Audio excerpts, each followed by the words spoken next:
Alright, we're back for some more Great Battles of Alexander coverage.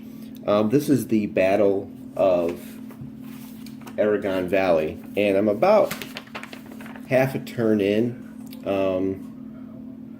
Some leaders have gone already. We've run into a very interesting situation here, something you have to be careful of.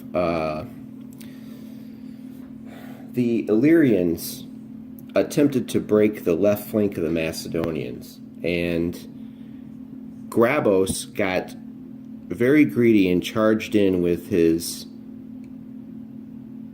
light infantry, and quite a few things went wrong. As you can see, he failed miserably and got routed in several areas. He does have one tribal light cavalry here.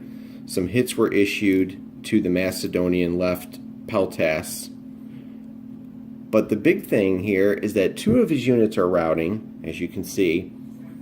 And as you know in this game, a routing unit is instantly destroyed if one more TQ is put upon it. And Grabos is routing with this. He's leading them back. He's in this stack. They have no more missiles left. A javelin foot unit in shot combat is automatically missile no. They're routed. And an interesting thing has happened.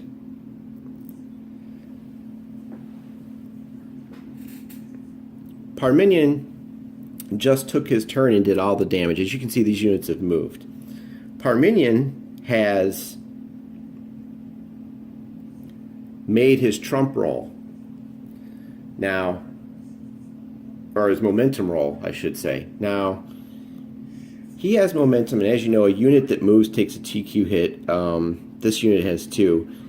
At this point, he really doesn't give a rat's ass about this unit getting a TQ hit. If he does his momentum and goes again, he's going to run up and hit this unit to kill it, and that will probably kill Grabos and take him out of the game. So the Illyrian player, after my own dumb mistake, I just realized this looking at the board that if I use my momentum, I can run that unit down and kill it and probably take Grabos out. But I think Grabos can orderly withdraw and escape the combat, but still it's not a good situation. This is going to force the Illyrian player to literally attempt to momentum trump the Macedonian player. And that's what we're going to cover here. So this is a huge roll. So he's forced now to trump that momentum in order to save his troops, and all that's left is right here. The overall commander for the Illyrians has not gone yet, and that's him right here. This is, I forgot how you say his name, Bardus. So Bardus is not gone yet, and he's really he needs to trump. So we're going to try to do that and see if the Illyrians can save one of their commanders or this devastating attack that could happen. And we're going to try to get that out of the way and see how that unfolds. Now, the rules for this are on page 12 of the GBOA Deluxe book. I'll just read them off for you here. It's kind of a tutorial as we go along because I've never had this happen before. So we had a momentum roll that was successful. So here's how it reads. If the active player succeeds in his momentum attempt, the opposing player may attempt to trump in the same fashion as above. Trumping the trump. If and only if the active player is successful with his momentum or trump, the opposing player has the option of attempting to trump that if that leader has an equal or higher initiative rating. All right. Well, bad news. I guess you're not going to see it. The only leader left is Bardus with initiative 7 or 6. No, actually, he is good. He has an initiative of 6. This is command range I was looking at. Parmenions is a 5. So we're clear there. He does have an equal or higher initiative rating. If successful, this leader is immediately activated and the trumped leader is finished. So he must make this roll. And in order to do that, you're going to take a die and you're going to roll it. It's done in the same fashion.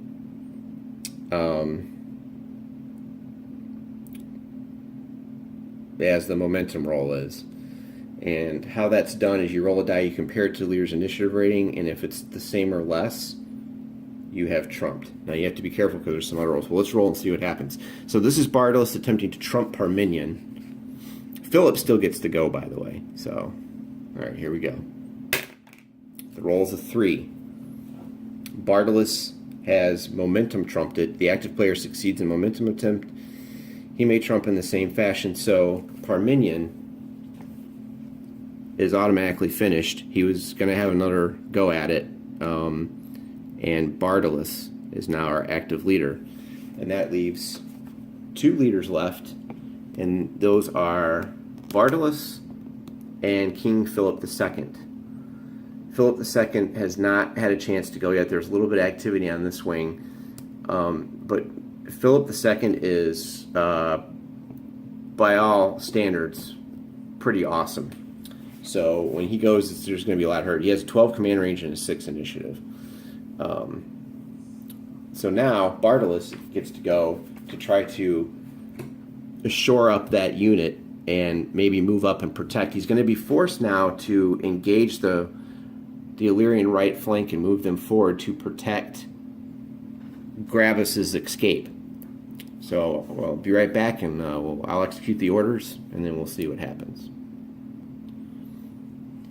Okay, for Order 1, Bardus has moved here. He has a 7 command range, and he wasn't within range of this side. So he's moved back more toward the middle. That's Order 1. He gets 6 orders equal to his initiative. His second order now is going to be to move the right flank to engage the weaker Peltas unit. Well, they're about the same. So you're probably going to see some combat here. So he's going to be moving up. There's no line commands in this scenario, I don't believe. Again, the special rule for this one is the Illyrians are confident, and they subtract 2 from pre-shock TQ check die rolls, but you won't see any heavy stuff clashing over here. So I think you might see Bardus also try to rally this unit. So we'll check on that and come back. Okay, so what we've had happen now is Bardus has ordered that light infantry up. He will choose to shock with them. They came in, took a hit from reaction javelin fire right here. Then they threw their javelins and scored a hit with the roll of 1. This was a roll of 4.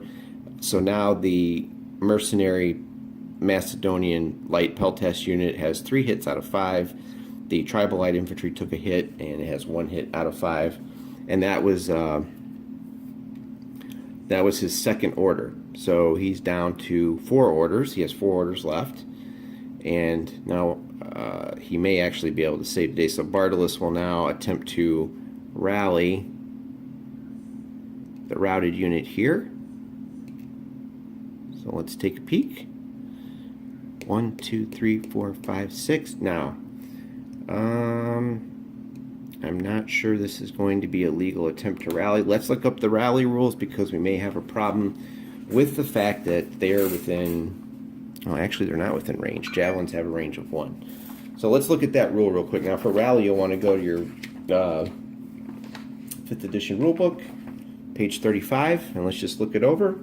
During an orders phase, a player may attempt to rally a routed unit, provided that unit is in a hex whose movement cost to enter is 1. It's clear, right here. Okay. And it's not adjacent to an enemy unit nor within range or an LOS of an enemy missile unit that can fire. He's not in range. He is an LOS, but he's not in range. This includes H and D. Nope. Okay. So now we roll a die, and we see if he can rally this unit. And he may have just saved the day. So let's see what happens. A 3. I'm rolling really good. If the DR is the same or lower as the leader's initiative rating +1, the unit is rallied. Flip its routed marker to the rallied side. Okay, so he succeeded in stabilizing. So this gets flipped to the rallied side. And we'll worry about that at the end of the turn. That's going to be resolved. Okay. So we can clean that up a little bit. That's 3 orders. He has 3 more left. Well played. So for his next order, he's going to bring this tribal up. Let's see here. 1, 2,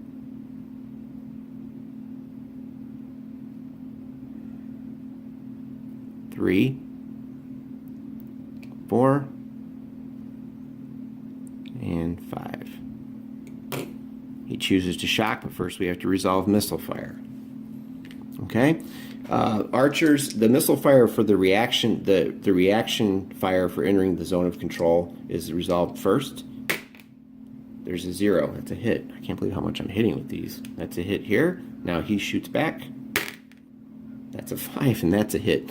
There's no modifiers for, remember, you have to be moving forward to throw a missile weapon like that. There's no modifiers. It's +1 if you moved or will move. It does not apply to foot javelin units. Okay, so there's a bang bang right there, and the missiles are flying through the air, and he's going to definitely choose to shock. So we're going to mark that with a choose to shock marker, which I've easily been able to find here. Let's see. Need to choose to shock. Well, I thought I had him so I could find him quickly.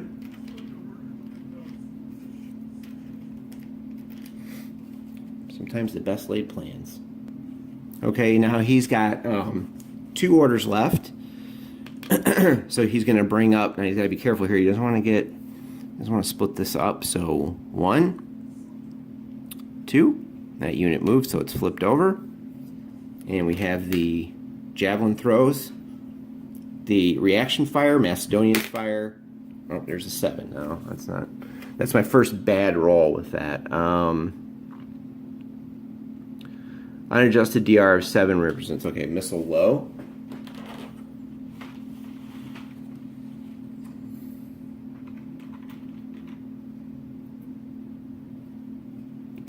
Okay, so they are down to 1 shot. And now the Illyrians fire their javelins. 9. Okay, so there's the worst possible thing that could happen. Both sides score no hits. And he will choose to shock here. So he's leading attacks all along the front. And these 2 have missed, so they get missile low markers. And he's got 1 order left. He'll bring up this tribal unit. Let's see here. I don't want to bring him up too far because then he'll be vulnerable to these units back here. I don't want to bring him within. I don't want to bring him into this area here. That's kind of dangerous. 1, 2. We'll do that for now. Bardus is done, but you must complete all shock engendered by that commander. So now we go to the shock phase, and we're going to figure all these out and see what happens. So that's one example of how you can save a flank with a leader who is trumped, and he runs around and rallies and moves things up and gets the job done. I got to flip him over because he moved. I almost forgot. All right, I'm going to do the combat, and we'll see what happens. All right, we're ready for shock combat resolution. I forgot about one little thing. It doesn't matter about the missile low. Any foot J-class missile unit is automatically marked missile no when they enter shock combat. All right, here we go. Okay, one other thing I didn't notice, you really got to pay attention here. One other thing I didn't catch was that these are medium infantry, so this is a pre-shot TQ check. Medium infantry and heavy infantry have the plus sign next to them, and I didn't catch that it was an MI, not an LI. So they're going to have a charge. I didn't catch that before, so now luckily I checked it. I just noticed it was an MI, so he had to shock. So there's going to be a pre-shock TQ charge into the unit check right here. All right, so we do have to cover that, and we're just going to go through the combat here.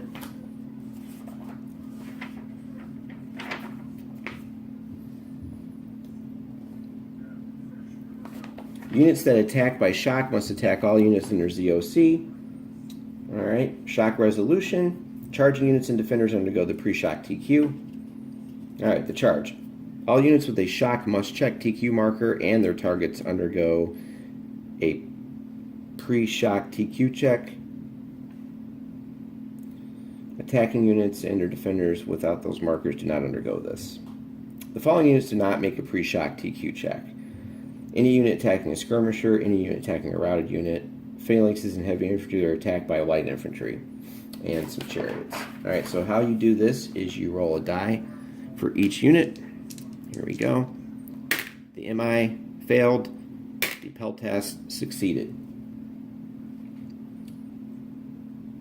If the DR is higher than the unit's TQ, the unit incurs a number of cohesion hits equal to the difference. So he rolled a 6, his TQ is 5, he's going to take 1 hit.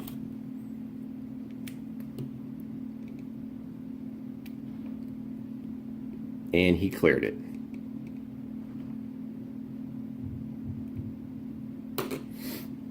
I don't think there's any. Let me check for modifiers. Nope. Check for leader casualties now. There are none. There's let's check the Clash of Spears chart to see what column we're going to be on real quick. So we have a frontal attack. It's a front of an LP versus medium infantry. We're going to be on column 8. And now we check the shock superiority chart because there's no position superiority. So we have defender LP against medium infantry is a dash. So it's a straight up roll on column 8. Let me make sure there's no modifiers. Doesn't look like there are. Let's just check. Defender's not. Let's see. I'm just double checking all these. There's no column adjustments. Alright, looks like a straight up roll on column 8. Here we go for the first attack. That's a 5. That's a 2 for the attacker, 3 for the defender.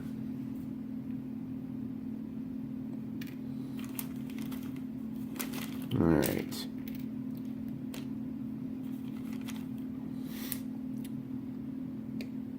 He's going to go to 3.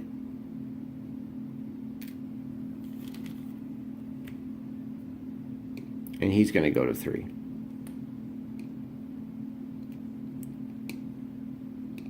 So not too much happened there. It's a lot of I would say the medium infantry lost out on that.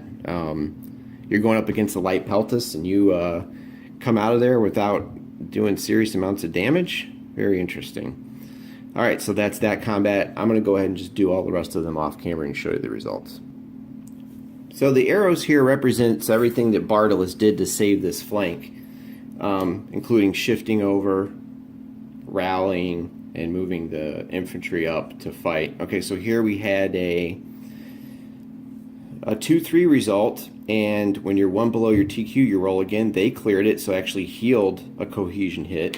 So these guys are bumped, and they're both at 3 cohesion hits, and we're about to move on to the next fight. And I do remember that when you rally a unit such as here, you have to roll on the chart, so I will be applying cohesion hits after this. I didn't forget that. All right, so I just wanted to show you everything that a good leader, you know, could do to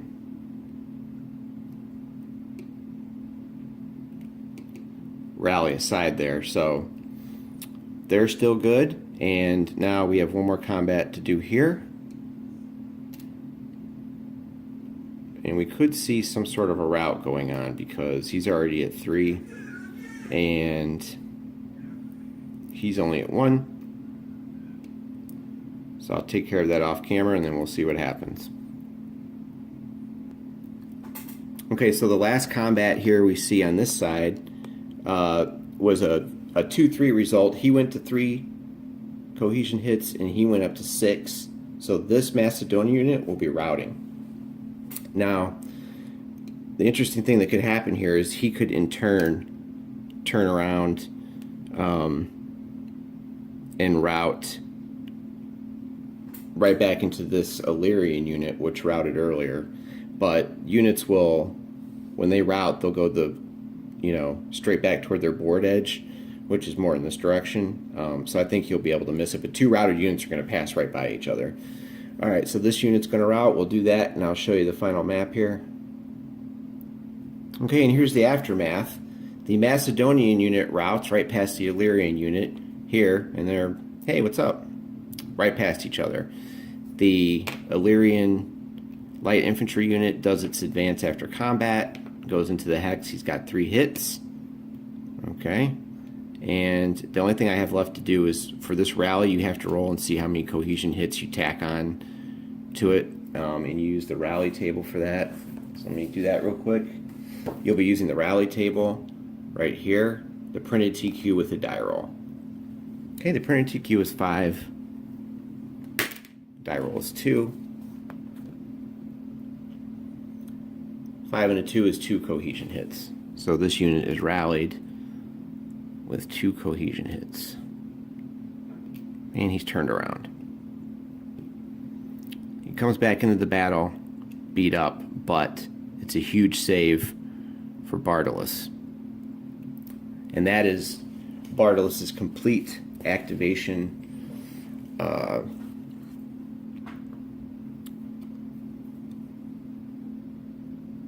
Now we'll go on to King Philip II. Alright, so now we're over to King Philip II, and he's wondering what's going on the left. Now, we've had some activity over here earlier with some units moving up and some things going on. We got some skirmishers over there. He's got very good units, and he's pretty good himself. So he'll be definitely ordering. He's got a command range of 12 with 6 orders. So he's going to be moving some heavies up and looking to smash into the left flank of the Illyrians and probably move the phalanxes up. But that's pretty much what I wanted to show in this video, was how one leader can make the difference. So you did get to see a little bit of action on that right Illyrian flank. And I'm going to go ahead and do King Philip II's turn. And I'll probably just do that off camera. And if there's any more updates on the Battle of Erigon, I'll post them on the YouTube, should the battle get really interesting. Thanks for watching. Make sure to check me out on hudsonshideout.blogspot.com. Also, you can follow my Instagram account where I post battle pictures and some other things. The Instagram account is called Gamer_Hudson. Thanks again.